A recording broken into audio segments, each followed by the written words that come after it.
Assalamualaikum warahmatullahi wabarakatuh. Bismillahi alhamdulillah wassalatu wassalamu ala rasulillah Sayyidina Muhammadin ibni Abdillah wa ala alihi wa sahbihi wa man tabi'ahum bi ihsanin ila yaumil qiyamah.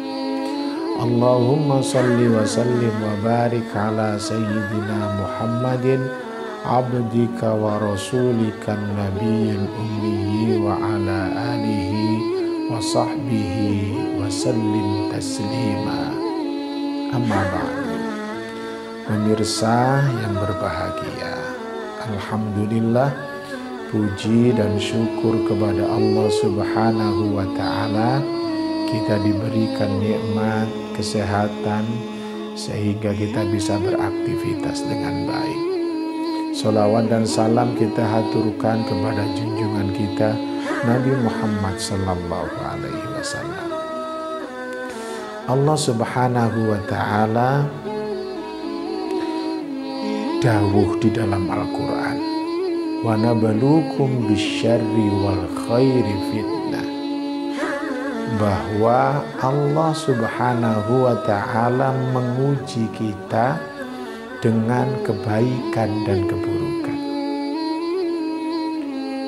Bahwa Allah Subhanahu wa ta'ala menguji kita dengan kebaikan dan keburukan. Yang sulit adalah, yang saya akan jelaskan di sini adalah bahwa ternyata kebaikan itu sulit bagi kita untuk bersyukur, mensyukuri nikmat Allah Subhanahu wa ta'ala. Alkisah, saudara sekalian yang berbahagia, mungkin kita kenal siapa namanya Qarun. Mungkin semua sudah pernah tahu siapa Qarun itu.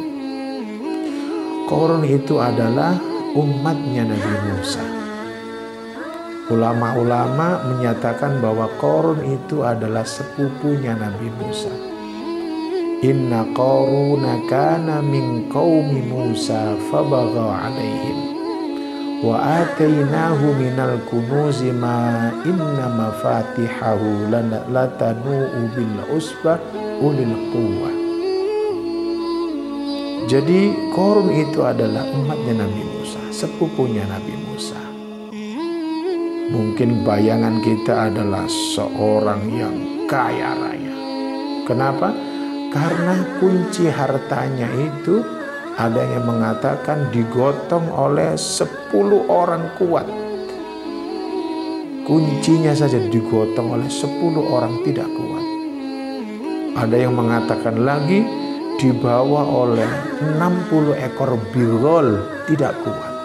Berarti saking kayanya, emasnya banyak. Bagaimana kisahnya? Qarun itu, pemirsa sekalian yang berbahagia, adalah awalnya orang soleh, orang baik, suaranya bagus. Kalau dia membaca kitab Taurat itu sangat merdu sekali. Tapi dia miskin. Suatu ketika Nabi Musa itu memang diberikan oleh Allah ilmu kimia. Jadi Nabi Musa itu punya ilmu kimia yang sempurna. Pikiran Nabi Musa, kalau saya tidak mengajarkan ilmu ini maka sia-sia. Maka dia mencari 3 orang untuk diwariskan ilmu kimianya Nabi Musa itu kepada mereka. Maka yang pertama ditunjuk namanya Yusa, yang kedua ditunjuk namanya Kalib, dan yang ketiga adalah Korun. Mereka oleh Nabi Musa diajari sepertiga.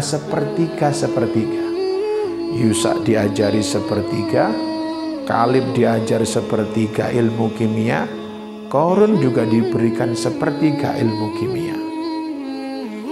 Tapi Korun memang nakalan. Kenapa kok nakalan? Dia dapatkan ilmu sepertiga itu tidak puas. Maka dia datang kepada Kalib. Dia belajar kepada Kalib dan belajar pula kepada Yusa. Sehingga Korun itu punya ilmu yang sempurna, ilmu kimia yang sempurna dari Nabi Musa. Walaupun diajar Nabi Musa sepertiga, tapi yang 2/3 itu dari Kalib dan Yusa. Diajarkan oleh Nabi Musa apa? Bagaimana cara mengolah timah menjadi perak, menjadi emas. Sehingga Korun itu lama-lama menjadi kaya raya, hartanya banyak, duitnya akeh. Karena dia bisa bikin emas, gudang emasnya banyak sekali. Sehingga kuncinya saja digotong oleh 10 orang tidak kuat. Pemirsa sekalian yang berbahagia. Kemudian karena Korun sudah kaya, Nabi Musa datang kepadanya. Korun, kamu sudah kaya, maka tolong keluarkan zakatnya. Apa kata Korun? Musa, awakmu iki aja ngrepoti. Saya bisa kaya begini itu karena ilmuku. Aku kan pinter, kata Korun. Dia katakan, kalau direkam di dalam Al-Quran, qala innama utituhu ala ilmin indi. Saya bisa kaya karena kepintaran saya, Musa. Kenapa harus pakai zakat sekali? Pakai zakat segala. Begitu kata Firaun. Maka kemudian pikirannya Korun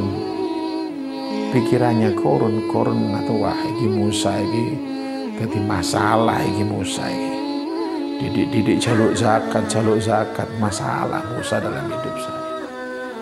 Maka kemudian enake Musa iki diberesi. Wah, pikiran eleke Korun betul. Maka kemudian Korun bikin ulah. Dia menyewa seorang pelacur dan seorang tukang gembala. Awakmu tak wenehi duit, selingkuh karo wong angon, pakai emas sak becak. Siap. Begitu pula si orang pengembala ini, dia dikasih harta banyak. Maka terjadilah perselingkuhan antara seorang pelacur dengan tukang gembala. Pelacur pun hamil. Maka kemudian Korun bikin kegiatan pengajian, dihadiri oleh banyak orang Bani Israel, dan Nabi Musa disuruh berpidato di situ. Nabi Musa mengatakan tentang bagaimana hukum orang yang berzina dan lain-lain. Maka Korun pun mengatakan, wahai Musa, apakah hukum itu hanya bagi kami atau kamu juga? Kata Korun, oh ya aku iya podo. Kata Nabi Musa, nek ngono saiki aku kate ngomong karo awakmu. Kenapa Korun? Ternyata kamu telah berselingkuh. Loh, kapan saya berselingkuh? Coba sekarang akan aku hadirkan saksi bahwa kamu telah melakukan perzinahan. Maka si pelacur pun diundang oleh Firaun yang sudah hamil 7 bulan. Wahai perempuan Fulana, apakah kamu betul-betul melakukan berzina dengan Musa? Dia pun mengatakan, iya betul, saya hamil 7 bulan dengan Nabi Musa. Nabi Musa malunya bukan alang kepalang. Kenapa? Karena dia dilihat segitu banyak orang Bani Israel. uwisin Nabi Musa. Nabi Musa karena malu, Masya Allah, Nabi Musa itu termasuk kategori Nabi yang agak kereng. Jadi bulunya itu kalau sudah marah koyok paku, nyocok-nyocok sehingga keluar dari bajunya. Karena rasa malu itu Nabi Musa dipermalukan di depan umum, maka Nabi Musa menghadap langit. Ya Allah, apakah catatan saya sebagai nabi masih ada ataukah saya sudah tidak jadi nabi lagi? Kata Nabi Musa. Oh ya, saya jadi nabi Musa, awakmu tetap jadi nabiku.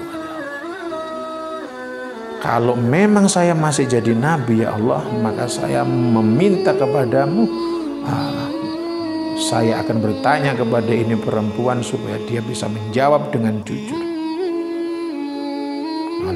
Jenengan turuti apa yang menjadi kehendak saya. Oke, siap. Maka Nabi Musa pun bertanya kepada perempuan ini, wahai fulana, betulkah engkau telah berzina denganku? Kata Nabi Musa. Tidak Nabi Musa, saya disuruh oleh Korun, saya dibayar dengan harta yang banyak untuk berzina dengan pengembala kambing di sana. Maka saya pun hamil. Maka berita ini dilihat oleh sekian banyak orang Bani Israel dan Korun pun malu albukan kepala. Kenapa? Karena tuduhannya ternyata tipuan belaka. Maka kemudian pemirsa sekalian, apa yang dilakukan Nabi Musa? Nah, malaikat datang kepada Nabi Musa. Musa, hari ini Allah sampaikan kepadamu apapun yang kau pinta, bumi siap engkau perintahkan apa saja. Kata malaikat, oke kalau begitu. Nabi Musa berpidato, saudara-saudara sekalian, saya diutus oleh Allah kepada Fir'aun dan saya diutus oleh Allah kepada Korun. Kalau kemarin Fir'aun sudah tenggelam di Laut Merah, tinggal sekarang Korun. Awakmu melo aku minggir teko kene apa tetep bareng Korun? Maka 2/3 dari orang yang hadir minggir semua. Wedi tinggal 1/3. Maka Nabi Musa berpidato lagi. Tak baleni maneh. Sopo sing kepingin koyok berceritane Fir'aun, silakan minggir.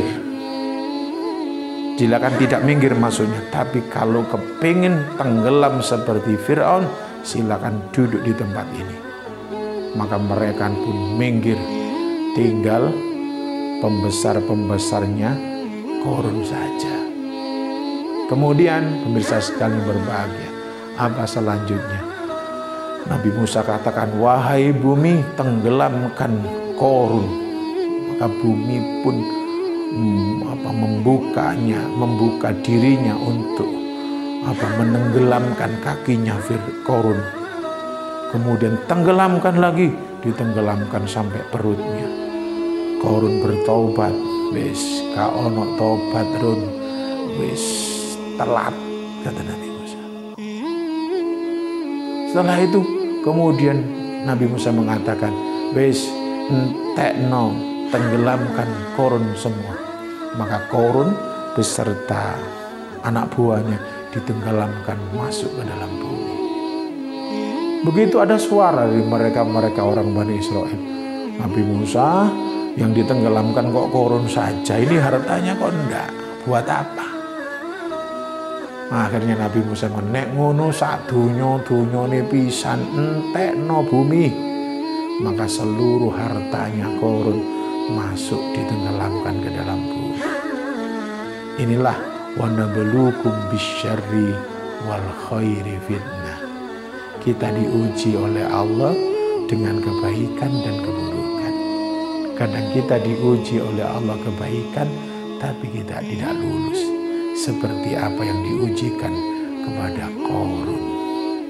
Semoga untaian hikmah, cerita hikmah, sepenggal hikmah ini bermanfaat untuk kita. Ketika kita diberikan ujian oleh Allah berupa nikmat, kita bisa bersyukur kepada Allah Subhanahu wa Ta'ala. Kurang lebihnya mohon maaf. Assalamualaikum warahmatullahi wabarakatuh.